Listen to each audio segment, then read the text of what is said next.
And this is what made me, in January of last year, to issue Executive Order number 1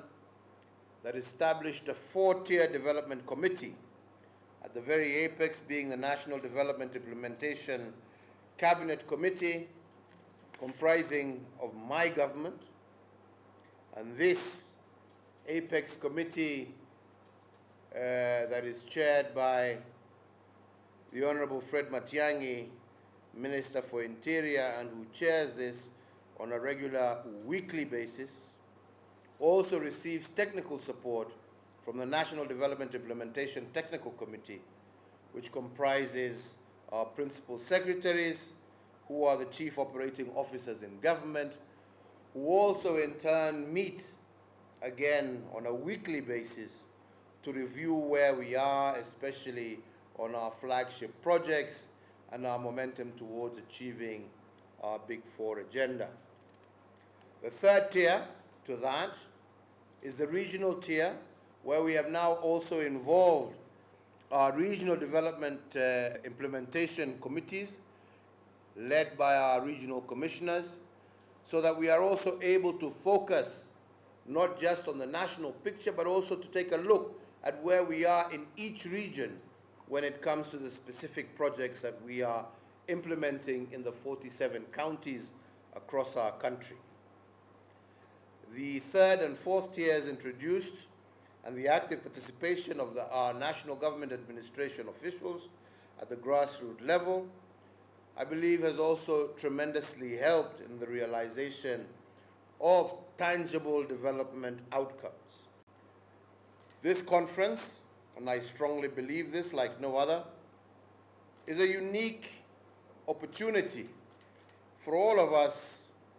across the continent to discuss the building blocks of a new African Renaissance, a chance for us to consolidate our thinking around aspects of leadership that are so critical to enable us to deliver on results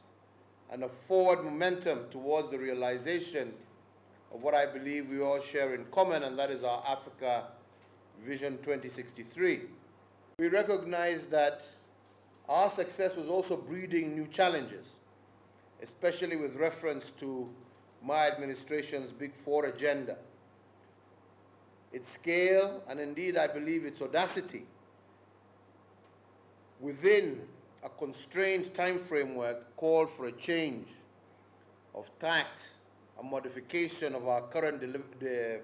delivery philosophy that recognized this changing landscape for all stakeholders, from driving projects which were very concentrated within the national government. The wide scope of our Big Four agenda brought into sharp focus the need to increase our presence even at the grassroots levels, and to work even closer with our devolved units and elected leaders to really bring to bear the full reach of our administrative infrastructure. Over the last 2 years, there has been a steady improvement in project completion, absorption of project funding, as well as accountability of projects. And this has also been central in the coordination of my administration's response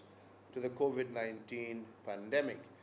What we then should be doing really is trying to foster and give private sector that comfort, yeah? Because at the end of the day, I think you will agree with me, governments are not there to do business. Governments are there to facilitate business. And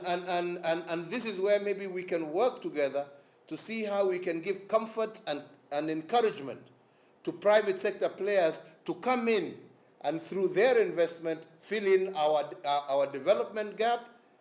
grow prosperity, create employment, and create hope, most importantly, you know, for our young people. As you know, for sure,